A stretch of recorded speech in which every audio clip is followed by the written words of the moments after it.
assault scandals in a New Zealand school has finally been lifted. This is how many boys are found to have been abused at Auckland's Dilworth school, 175, and it's believed that number's likely to be higher. An independent inquiry led by Dame Sylvia Cartwright engaged with 681 people to produce its final report. It's found the school suppressed abuse, silenced victims and enabled the sex criminals. Dilworth was established in the early 1900s to provide an education for underprivileged boys to give them a better future. But instead, many were abused. Offending happened under former headmasters dating back to 1950, the most recent allegation in 2018. In each era of the school's leadership, complaints were made, but nothing changed. Instead, the inquiries found Dilworth's response to sex crimes was driven by a desire to protect its reputation and finances. I'm back. Welcome to the Dilworth School Abuse YouTube channel. Yes, this channel has had a facelift. We Were Children didn't really paint the picture of what this channel is about. We also have a new website, dilworthschoolabuse.org.nz. We have a new Facebook page, and you can now find us on TikTok. Well, I would imagine you're thinking, gross negligence, seriously, what's this about? For 7 decades, the Dilworth Trust Board has put the school's reputation and future before the victims of abuse. I'm looking to show you here today that the current Trust Board may have been still doing this even after a 500-page inquiry report outlining all the mistakes of the former Trust Boards. This time they may have made a huge mistake, as there is a new sheriff in town. The new sheriff's name is the Trust Act 2019. The new sheriff came to town on January 30th, 2021, just before the trustees decided on the redress program and the independent inquiry. Let me give you a brief overview of the new sheriff. The Trust Act 2019 outlines both mandatory and default duties for trustees, alongside information retention and disclosure obligations. Trustees must understand the trust deed, act in good faith and for the benefit of beneficiaries, and exercise their power for proper purposes. They also have duties related to investment, conflict of interest, and impartiality. I will show you here today that some of the decisions the trustees have made are, in my opinion, unreasonable, that no reasonable trustee would have considered it acceptable. The Trust Board may have known there was a new sheriff in town because, coincidentally, later in 2021, they applied to the High Court for changes to the James Dilworth will, which will now allow them to take out insurance. The James Dilworth will was updated in 2022 with the new insurance section. This is what it says. Power to take out insurance.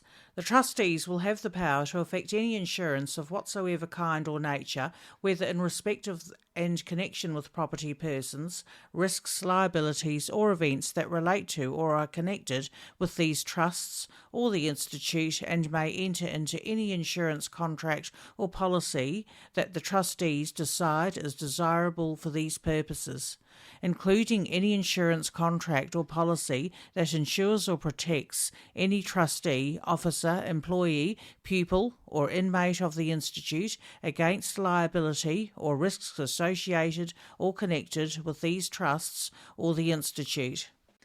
So why would the trustees need to protect themselves from the new sheriff? Here is section 44 of the Trust Act. I call it Magnum 44.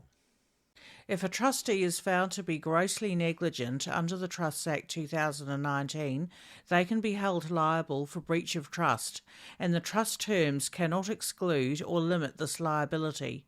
Gross negligence under the Act is assessed by the court to determine if the trustee's conduct was so unreasonable that no reasonable trustee would have considered it acceptable. The trustee may also be required to compensate the beneficiaries for any losses incurred due to their negligence. Current and former students of Dilworth School are beneficiaries of the Dilworth Trust. I will show you this as well. Here is the James Dilworth will. Now, if you look right down at the bottom, you will see under legislation that applies to the will, the Dilworth Trustees Empowerment Act 1983. Let's see what the Dilworth Trustees Empowerment Act 1983 says. Interpretation. In this Act, unless the context otherwise requires, beneficiaries of the trust means a person who qualifies to be selected by the board as a person who will benefit in terms of the trust as a pupil and inmate of the institute. When we leave the school, we're a discretionary beneficiary of the trust. This is how the Trust Board are able to pay survivors for the listing service and redress. This is the section of the James Dilworth will. And I direct and request that when any pupil of the said institute shall cease to be a pupil of the said institute, the trustees may, in their sole and absolute discretion, and in such a manner as they may from time to time think fit, exercise supervision or assist in the welfare and well-being of any such former pupil of the said institute, including the giving of financial assistance, for as long as they shall deem appropriate. And I authorise the said trustees to incur such reasonable expenditure as may be required to give effect to such supervision or assistance. So what exactly does all this mean, you might be asking? For example, let's look at Section 25 of the Trust Act 2019. The trustees have a mandatory duty to act honestly and in good faith. So let's ask some questions based on Section 25. The redress cap. Here is what the former Dilworth Trust Chair had to say about the cap at the Royal Commission. But we did have to come up with a cap, and we noted when we looked at programs around the world that most had a cap. We looked at the Commission's report, and we noted in it various payment levels that have been made by other organisations. And we acknowledged that abuse at Dilworth. It was an historic concern and a concern for us.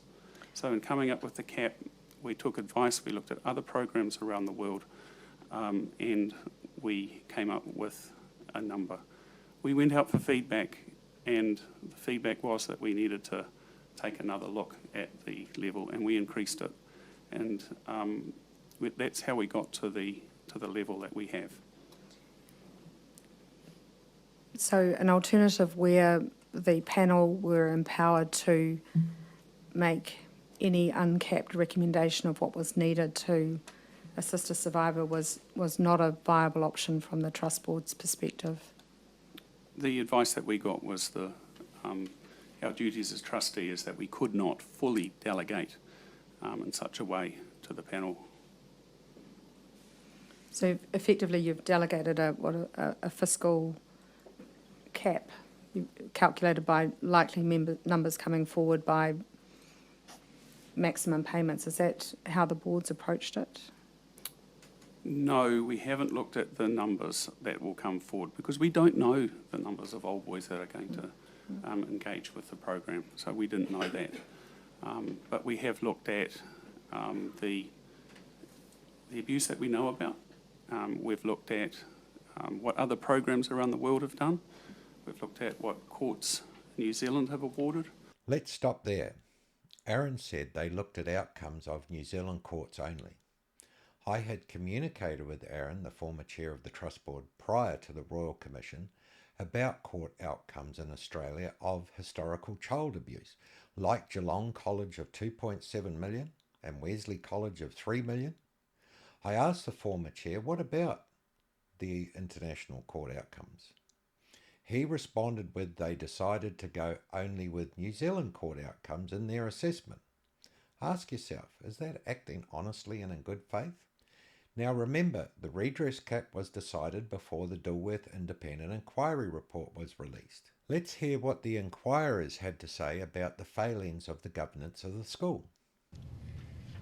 Besides looking at the nature and extent of abuse, we had to inquire as to why it happened and what were the causative factors. So we identified several broad causative factors. There were serious failings in school leadership and board governance. Other factors included the presence of staff who sexually abused students, the vulnerability of the particular Dilworth boys, parental disempowerment, and a harsh school environment and culture. And up to 2018, complaints of sexual abuse were made, and in most instances they were dismissed without investigation and not reported to the board. The vast majority of those that were reported to the board were handled in a seriously deficient manner. Almost without exception, support was not provided to the abused students. Further, the school and board failed to investigate complaints properly or at all, failed to determine if other students had been abused by the staff member, failed to report abuse to the police or education authorities, and failed to develop a complaints policy, even when advised to do so by its own lawyer and when the Department of Education had issued guidelines to schools to do so. Abusing staff were allowed to resign, often with excellent references that enabled them to gain employment at other schools. Most board members were unaware that as a private school, Dilworth was very lightly regulated. Consequently, the lack of proper policies and procedures to protect student safety went unchallenged for decades, and there was very limited professional oversight of the performance of the school and its leadership. There was a lack of staff vetting, supervision or training, particularly in the boarding houses. The lack of systems in place to protect children had damaging and long-lasting consequences for them. The ongoing cloak of silence and the determination to protect the school's reputation allowed the abuse to continue. Now take a look at what the inquirers say was the impact of the abuse on the victim. The inquiry heard from men who said their experiences at Dilworth led to shattered and broken periods in their lives. These men have experienced addictions, mental health illnesses, and some have isolated themselves completely from family, former friends, and their communities. Some were unable to start or sustain intimate partner relationships. Many felt they could not parent their children well, and sadly, many reported broken relationships with their mothers, who they blamed for sending them to Dilworth.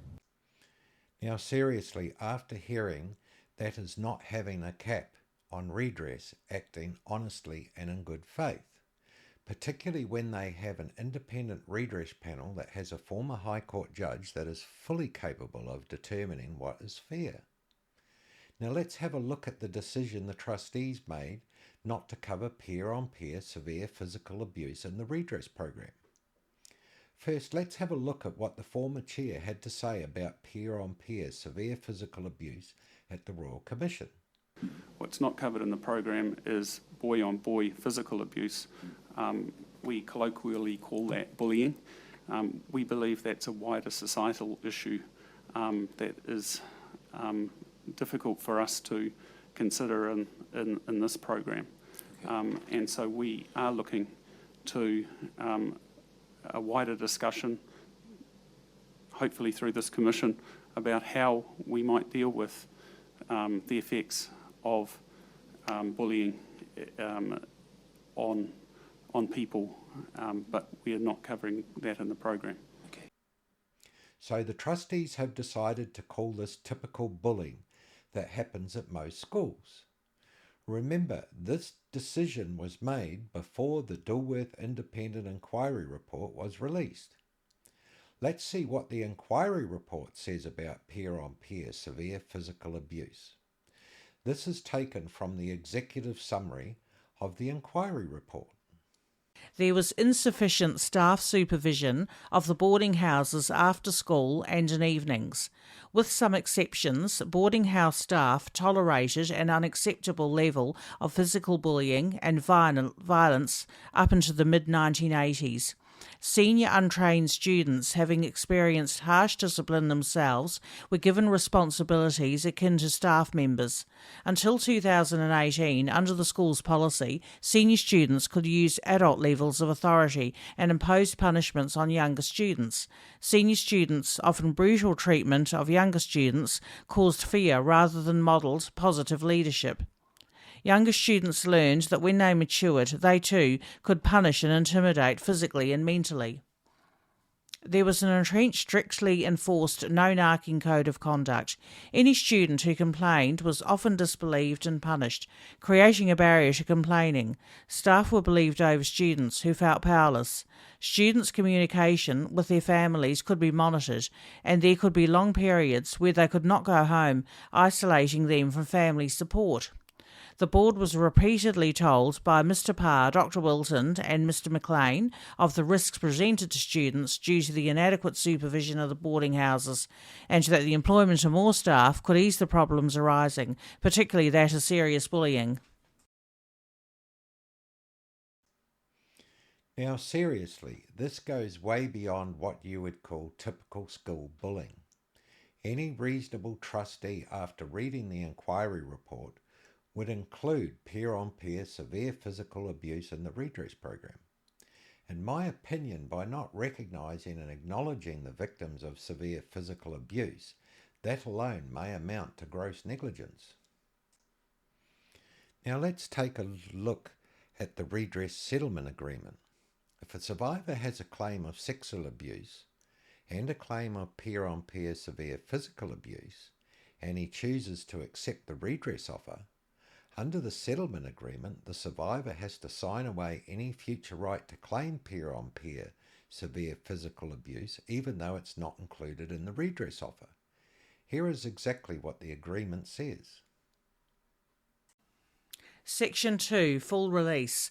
Upon receipt of the redress payment, the survivor unconditionally and irrevocably waives, releases and discharges each and every claim, right of any kind, cause of action or any suit whatsoever that he may have, either alone or together with any other person, and whether or not presently known about, against the board and all or any of the persons or entities specified, and in relation to the abuse suffered by the survivor.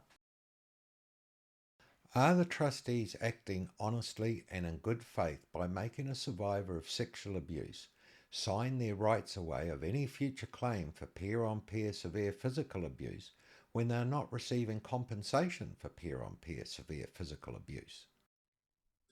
Now we have a guest to the channel today, a Dilworth survivor who has both a sexual abuse claim and a peer-on-peer severe physical abuse claim.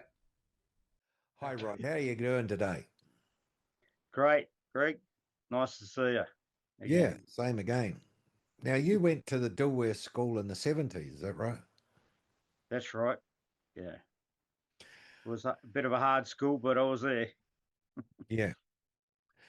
Rod, you have an offer for redress for sexual abuse, and you also have a claim for peer-on-peer severe physical abuse. Would you mind sharing with us today a bit about your bullying at Dilworth? Yes, Greg.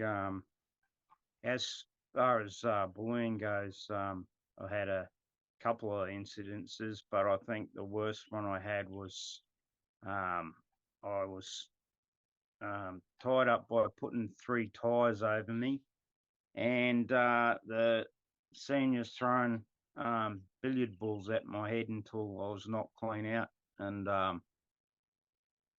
yeah, anyway, it wasn't Oh, good. So these were tire tubes, weren't they? I think they got them from the pool. Was that right? The tubes they used to float around the pool, so they put the 3 tire tubes around you.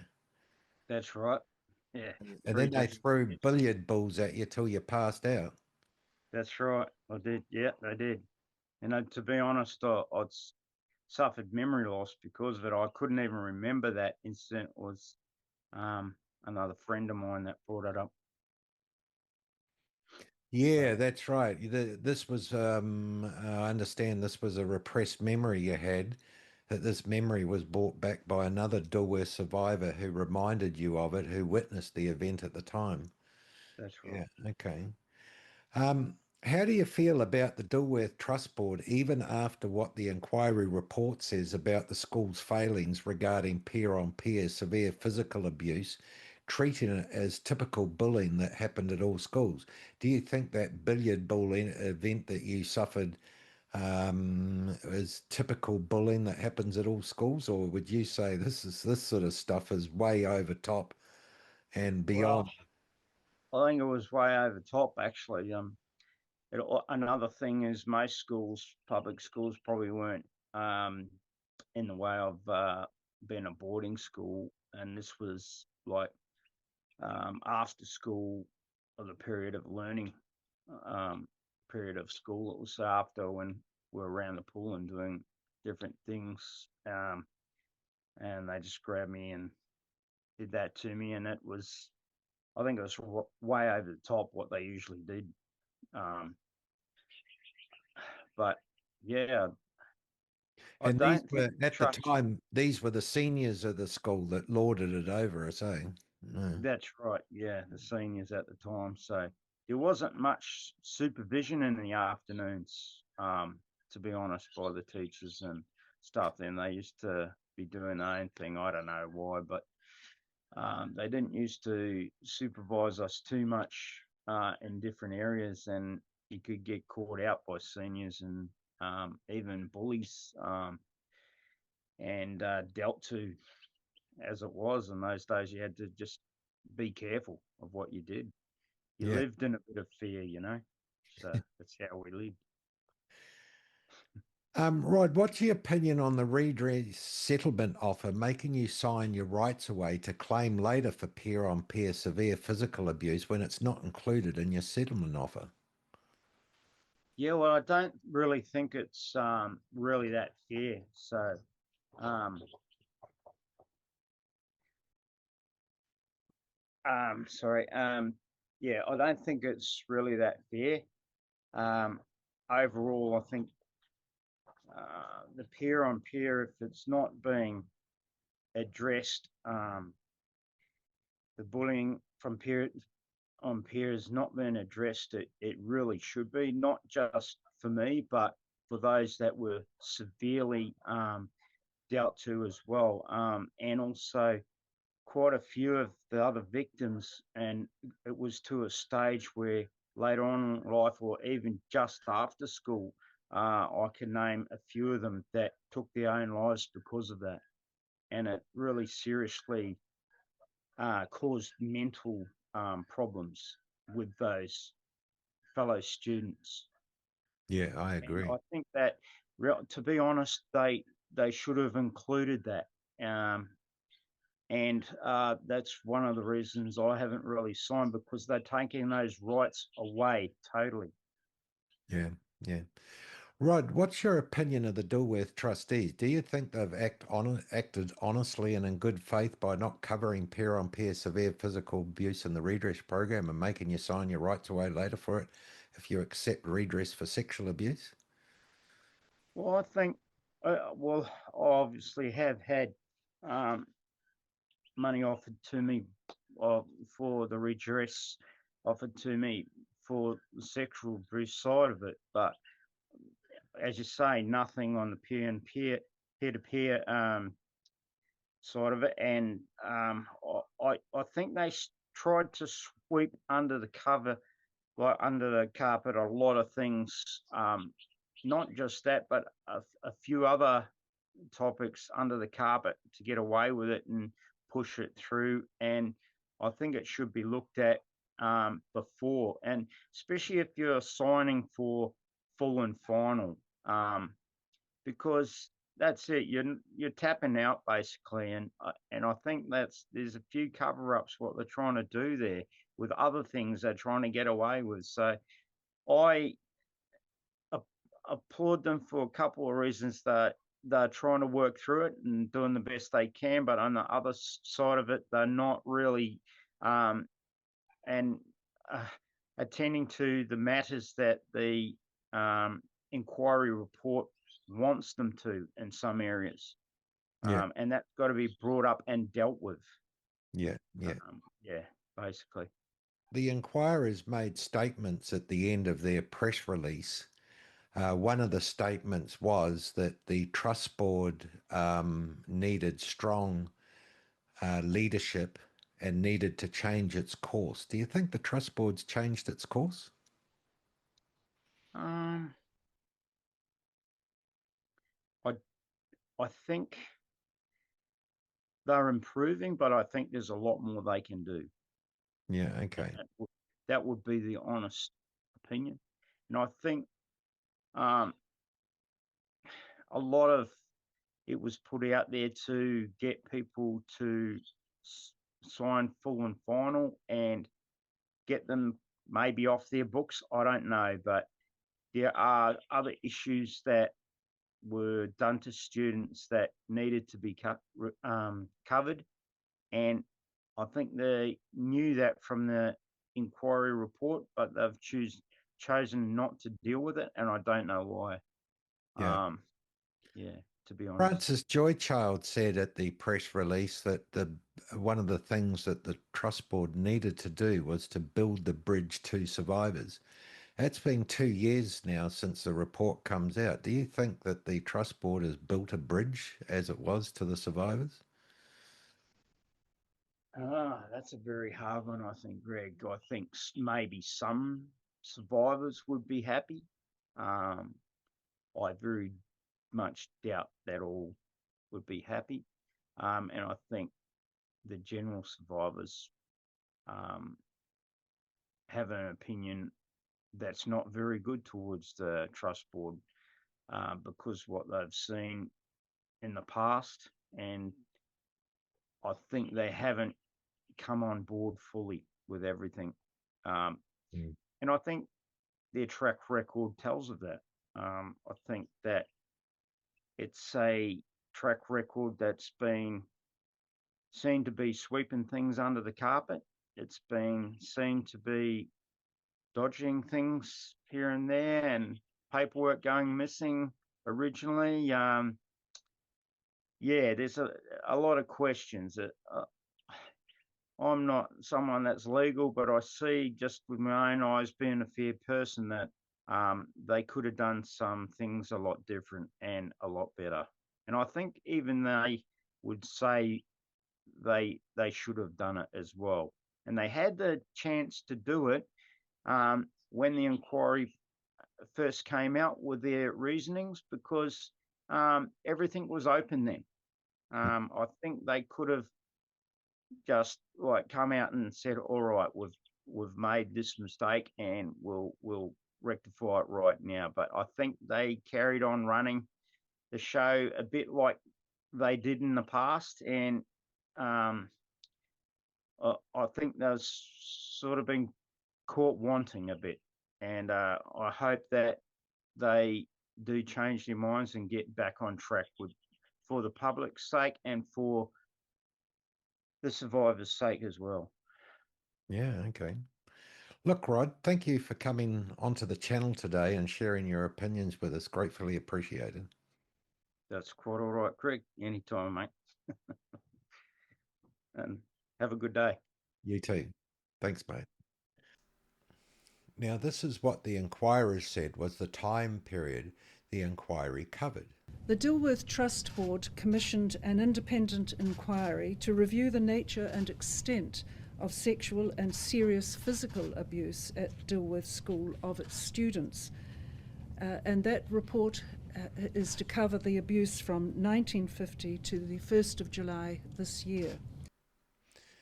So what didn't the Dilworth Trust Board want the inquiry to know by limiting access to information in the inquiry scope to Trust Board information up to the 1st of January 2018, when the Dilworth Independent Inquiry went to 1st of July 2022? This is exactly what the terms of reference for the Dilworth Independent Inquiry said. The board will provide to the inquiry, on request, any information in its possession or control, including waiving its privilege, but not any other person's privilege, in information predating the 1st of January 2018 relating to matters in scope and solely for the purpose of the inquiry. What information didn't the Trust Board want the inquiry to have? Is this acting honestly in good faith, denying the independent inquiry access to information? The inquirers were asked at their press release about any criminal liability of former staff. Here's what they had to say. Francis, as a lawyer, do you think that there's aspects in the report which would point to criminal negligence? Do you think there is scope for police to be investigating further and laying charges? Look, I'm sure the police are investigating, they have been investigating all along, but it's not for us to say that. It's for other lawyers to look at the report and draw their own conclusions. Here is what they didn't say. The Dilworth Trust Board made it out of scope in determining criminal or civil liability of any entity or person. Section 5 of the Terms of Reference of the Dilworth Inquiry says, matters not in scope include determining criminal or civil liability of any entity or any person, or whether any act or omission by that entity or person complied or not with the law. Is this acting honestly and in good faith? Here is what the inquiry said about Murray Wilton's statement to the inquiry. 5.7. Dr. Wilton's statements that directly address the matters within this inquiry's terms of reference include a draft statement prepared by a lawyer acting on behalf of the board. Is that acting honestly and in good faith to have the Dilworth lawyers prepare statements for the inquiry for former staff? The Dilworth Trust Chair, Jonathan Mason, confirmed at the apology on the 1st of March this year the Trust Board said regarding student safety they failed to allocate the increase in funding required to help address the issue. In the 1990s, when Dilworth finally started documenting serious concerns about student safety, it failed to allocate the increasing funding required to help address the issue. I wonder how much money do you think the board profited by not having sufficient staff? To counter the bad reputation of the past, Dilworth has become the first school in New Zealand to get Childwise accreditation, so now they can say it's a safe school. What's not advertised is that they put on an extra 40 staff to get this accreditation, which added an extra $3 million per annum to the school's operating expenses. So really, you could say that they needed that 40 staff for the past 7 decades, which means 70 years times $3 million per annum means the Dilworth Trust Board may have profited by $210 million by not having sufficient staff to provide a safe environment for its students. You might say, but 40 staff weren't paid the same 70 years ago as they are today.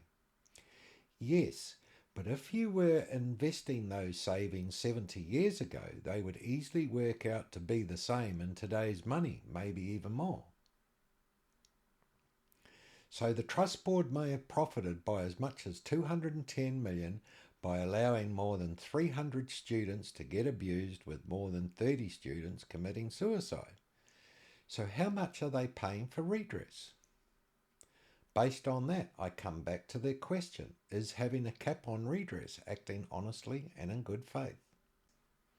So what is the New Zealand public saying about the Dilworth redress program? Here is the opinion of an economics professor of Auckland University, published recently in the New Zealand Herald. Wind up this charity trust and make it a charter school. Opinion of Robert McCulloch. Professor Robert McCulloch holds the Matthew S. Abel Chair of Macroeconomics at Auckland University. He previously worked at the Reserve Bank before travelling to the UK to complete a PhD in economics at Oxford University. Sexual abuse was perpetrated by paedophiles working for Dilworth School from the 1950s until at least 2005. Many of the boys who were abused were from poor families and had widowed parents. The school is owned by Dilworth Trust Board, a registered charity that has set aside about $55 million to settle abuse claims. The trust's assets are currently valued at nearly $1.2 billion, so the compensation only represents about 3% of that number, a drop in the bucket. The incoming chair of Dilworth Trust recently said the school had failed to put the needs of the boys in their care above the reputation of the school. The trust's assets were, in turn, protected, ensuring that things have worked out pretty nicely for Dilworth from a financial standpoint.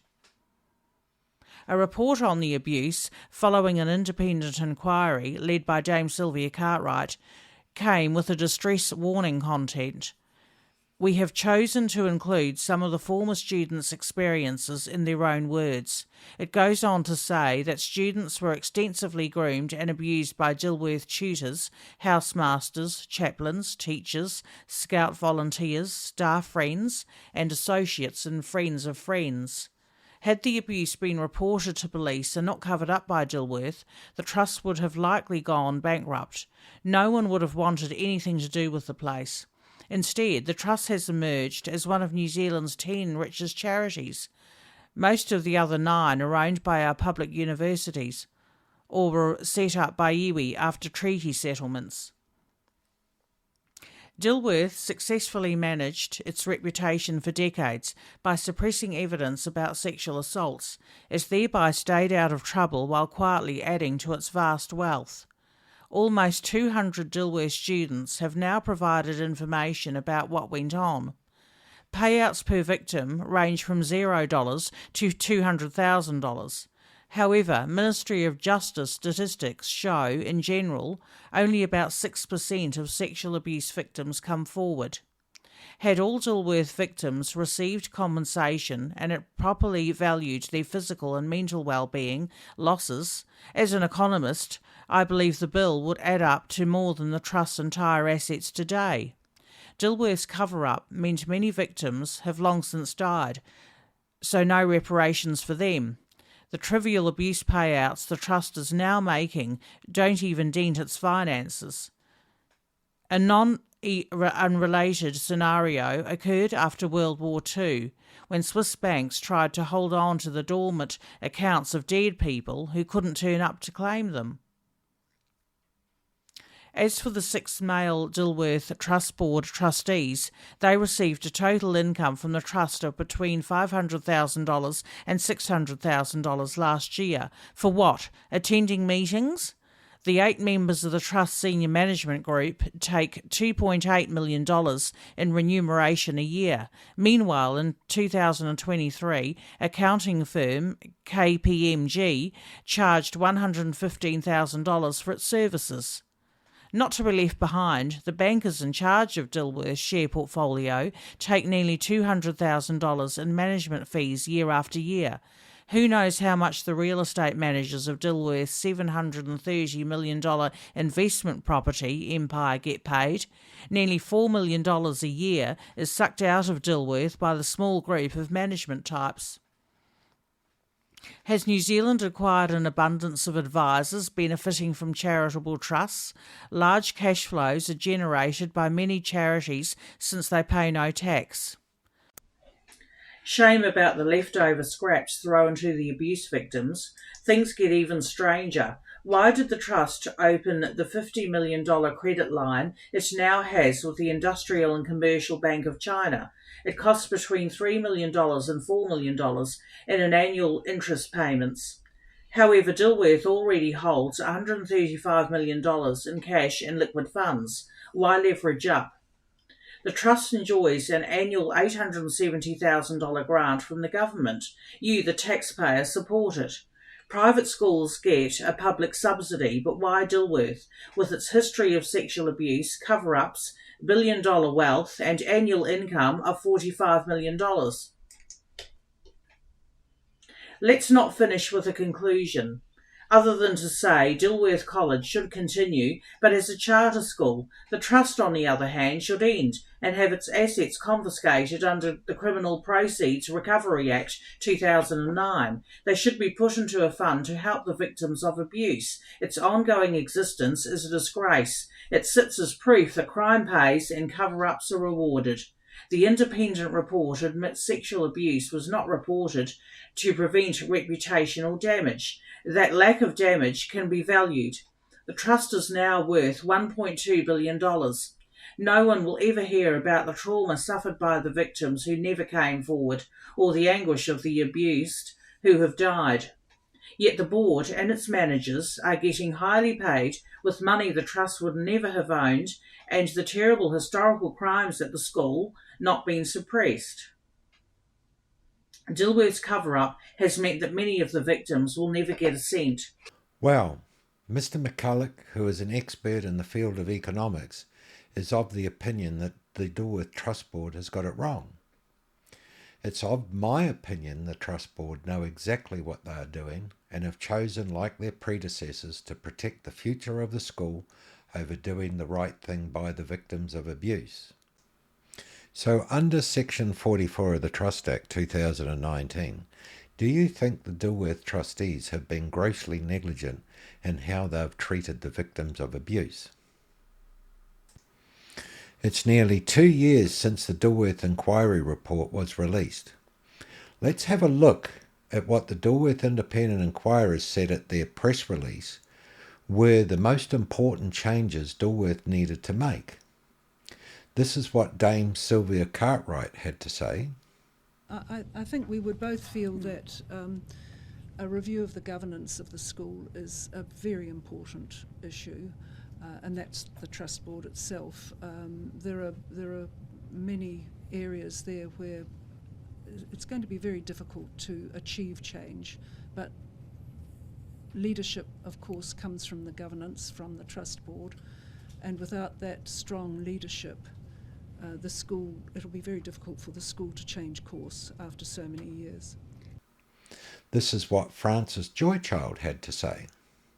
The other thing I would say is, I think, recommendation 3, unless the school works with the abused old boys and moves forward, it's going to be blighted forever by this scandal. So it must immediately start to build the bridges. There's been a real division at the school now between those who had a great time at the school and achieved well in life, in their careers, and those who were abused. And that the school has to come together as one, acknowledge the terrible suffering of many of its students and bring them along, or they must enable the abused students to bring them along on a healing journey that's got to be unique to Dilworth. That is vital for the school's ongoing reputation. In the next episode, we're going to have a round table with survivor advocates to see if the Dilworth Trust Board has met those obligations. Please subscribe to this channel so I can let you know about the next episode. Thank you for watching.